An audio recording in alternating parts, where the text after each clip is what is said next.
अंधेर कहानी मुंशी प्रेमचंद। नागपंचमी आई, साठी के जिंदादिल नौजवानों ने रंग बिरंगे जांघिए बनवाए। अखाड़े में ढोल की मर्दाना सदाएं गूंजने लगी। आसपास के पहलवान इकट्ठे हुए और अखाड़े पर तंबोलियों ने अपनी दुकानें सजाई, क्योंकि आज कुश्ती और दोस्ताना मुकाबले का दिन है। औरतों ने गोबर से अपने आंगन लीपे और गाती बजाती कटोरों में दूध चावल लिए नाग पूजने चली। साठे और पाठे दो लगे हुए मौज थे। दोनों गंगा के किनारे। खेती में ज्यादा मशक्कत नहीं करनी पड़ती थी, इसीलिए आपस में फौजदारियां खूब होती थी। आदिकाल से उनके बीच होड़ चली आती थी। साठे वालों को यह घमंड था कि उन्होंने पाठे वालों को कभी सिर न उठाने दिया। उसी तरह पाठे वाले अपने प्रतिद्वंद्वियों को नीचा दिखलाना ही जिंदगी का सबसे बड़ा काम समझते थे। उनका इतिहास विजयों की कहानियों से भरा हुआ था।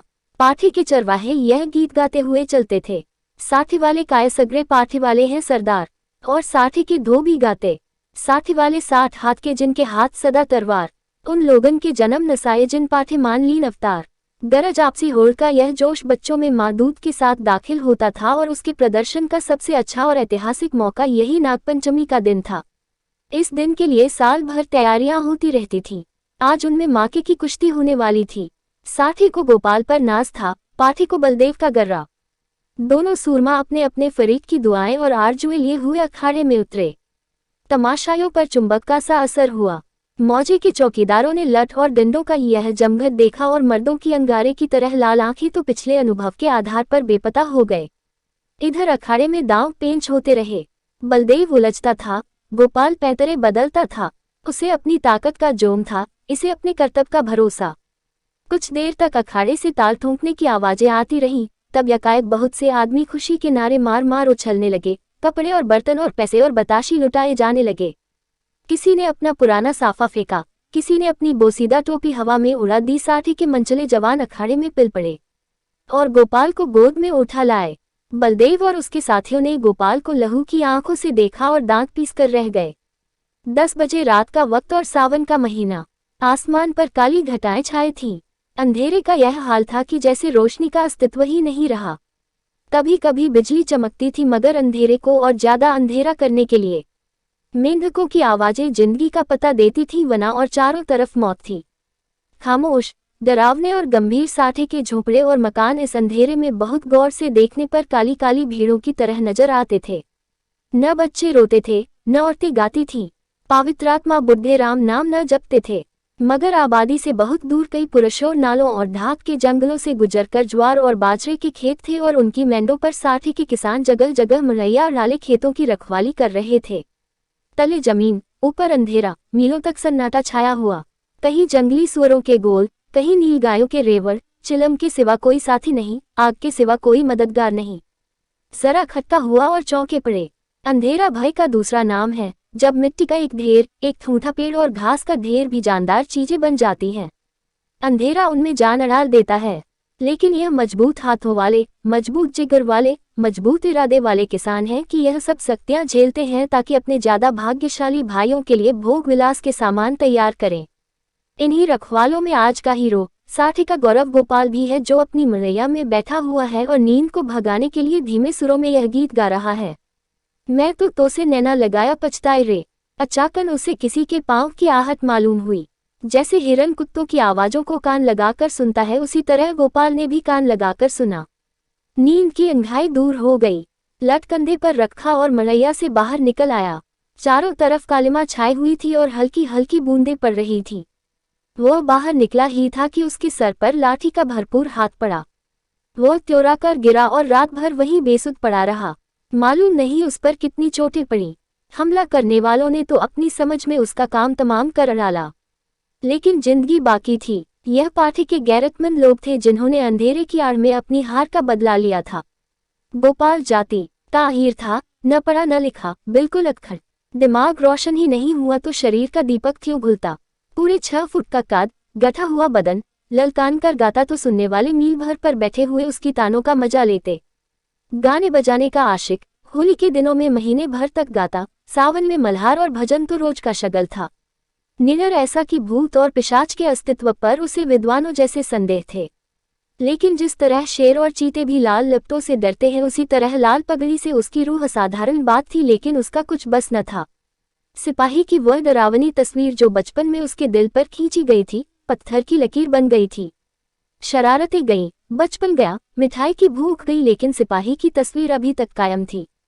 आज उसके दरवाजे पर लाल पगड़ी वालों की एक फौज जमा थी, लेकिन गोपाल जख्मों से चूर, दर्द से बेचैन होने पर भी अपने मकान के अंधेरे कोने में छिपा हुआ बैठा था। नंबरदार और मुखिया, पटवारी और चौकीदार रोब खाए हुए ढंग से खड़े दारोगा की खुशामद कर रहे थे।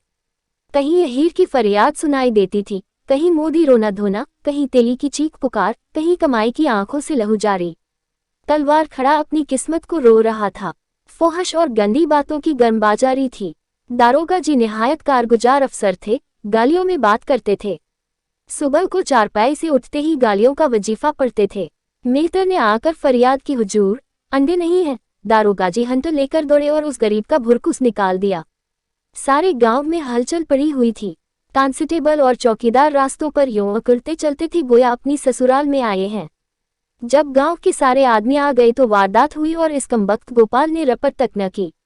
मुखिया साहब बेद की तरह कांपते हुए बोले, हुजूर, अब माफी दी जाए। दारोगा जी ने गजबनाक निगाहों से उसकी तरफ देखकर कहा, यह इसकी शरारत है। दुनिया जानती है कि जुर्म को छुपाना जुर्म करने के बराबर है। मैं इस बदकाश को इसका मजा चखा दूंगा। वह अपनी ताकत के जोम में भूला हुआ है और कोई बात नहीं। लातों के भूत बातों से नहीं मानते। मुखिया साहब ने सिर झुकाकर कहा, हुजूर, अब माफी दी जाए।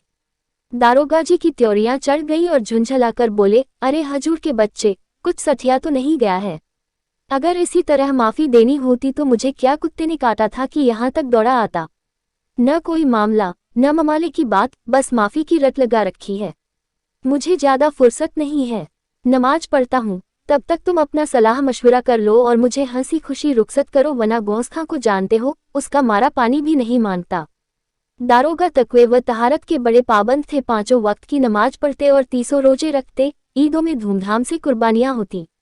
इससे अच्छा आचरण किसी आदमी में और क्या हो सकता है।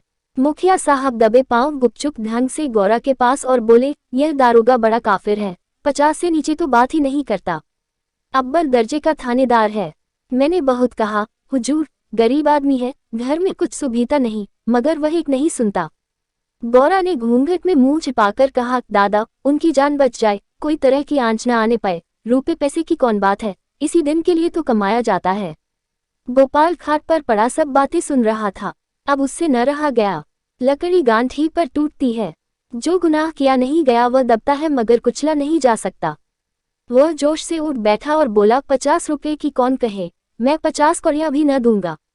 कोई गदर है, मैंने कसूर क्या किया है? मुखिया का चेहरा फक हो गया। बड़प्पन के स्वर में बोले, धीरे बोलो, कहीं सुन ले तो गजब हो जाए। लेकिन गोपाल बिफरा हुआ था, अकड़ कर बोला, मैं 1 कौड़ी भी न दूंगा। देखी कौन मेरे फांसी लगा देता है। गौरा ने बहलाने के स्वर में कहा, अच्छा, जब मैं तुमसे रुपए मांगूं तो मत देना। यह कहकर गौरा ने, जो इस वक्त लौड़ी के बजाय रानी बनी हुई थी, छप्पर के एक कोने में से रुपयों की एक पोटली निकाली और मुखिया के हाथ में रख दी।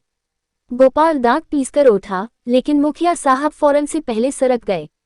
दारोगा जी ने गोपाल की बातें सुन ली थी और दुआ कर रहे थे कि खुदा, इस मर्दूद के दिल को पलट। इतने में मुखिया ने बाहर आकर 25 रुपए की पोटली दिखाई। 25 रास्ते ही में गायब हो गए थे। दारोगा जी ने खुदा का शुक्र किया। दुआ सुनी गई। रुपया जेब में रखा और रसद पहुंचाने वालों की भीड़ को रोते और बिलबिलाते छोड़कर हवा हो गए। मोदी का गला घुंट गया। कसाई के गले पर छुरी फिर गई। तेली पिस गया। मुखिया साहब ने गोपाल की गर्दन पर एहसान रखा, गोया रसद के दाम गिरह से दिए। गांव में सुरखरू हो गया, प्रतिष्ठा बढ़ गई। इधर गोपाल ने गौरा की खूब खबर ली। गांव में रात भर यही चर्चा रही।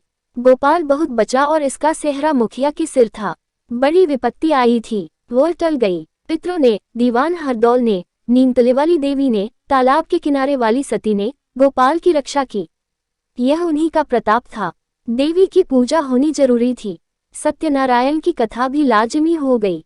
फिर सुबह हुई, लेकिन गोपाल के दरवाजे पर आज लाल पगड़ियों के बजाय लाल साड़ियों का जमघट था। गौरा आज देवी की पूजा करने जाती थी और गांव की औरतें उसका साथ देने आई थीं।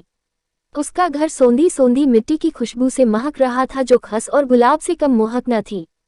औरतें सुहाने गीत गा रही थीं। बच्चे खुश होकर दौड़ते थे। देवी के चबूतरे पर उसने मिट्टी का हाथी चढ़ाया। सती की मांग में सेंदूर डाला। दीवान साहब को बताशे और हलवा खिलाया। हनुमान जी को लड्डू से ज्यादा प्रेम है। उन्हें लड्डू चढ़ाए तब गाती बजाती घर को आई और सत्यनारायण की कथा की तैयारियां होने लगी। मालिन फूल के हार, केले की शाखें और बंधनवारें लाईं। कुम्हार नए नए दिए और हौंडियां दे गया। बारी हरे ढाक के पत्तल और दोने रख गया। कहार ने आकर मटकों में पानी भरा। बड़ाई ने आकर गोपाल और गौरा के लिए 2 नई नई पीढ़ियां बनाई। नाइन ने आंगन लीपा और चौक बनाए। दरवाजे पर बंधनवारें बंध गईं। आंगन में केले की शाखें गड़ गईं। पंडित जी के लिए सिंहासन सज गया। आपस के कामों की व्यवस्था खुद ब खुद अपने निश्चित दायरे पर चलने लगी। यही व्यवस्था संस्कृति है जिसने देहात की जिंदगी को आडंबर की ओर से उदासीन बना रखा है। लेकिन अफसोस है कि अब ऊंच नीच की बेमतलब और बेहुदा कैदों ने इन आपसी कर्तव्यों को सौहार्द सहयोग के पद से हटाकर उन पर अपमान और नीचता का दाग लगा दिया है। शाम हुई। पंडित मोटेराम जी ने कंधे पर झोली डाली, हाथ में शंख लिया और खड़ाओं पर खटपट करते गोपाल के घर आ पहुंचे। आंगन में टाट बिछा हुआ था। गांव के प्रतिष्ठित लोग कथा सुनने के लिए आ बैठे। घंटी बजी, शंख फूंका गया और कथा शुरू हुई। गोपाल भी गाढ़े की चादर ओढ़े एक कोने में फूंका गया और कथा शुरू हुई। गोपाल भी गाढ़े की चादर ओढ़े एक कोने में दीवार के सहारे बैठा हुआ था। मुखिया, नंबरदार और पटवारी ने मारे हमदर्दी के उससे कहा, सत्यनारायण का महिमा थी कि तुम पर कोई आंच न आई। गोपाल ने अंगड़ाई लेकर कहा, सत्यनारायण की महिमा नहीं, यह अंधेर है।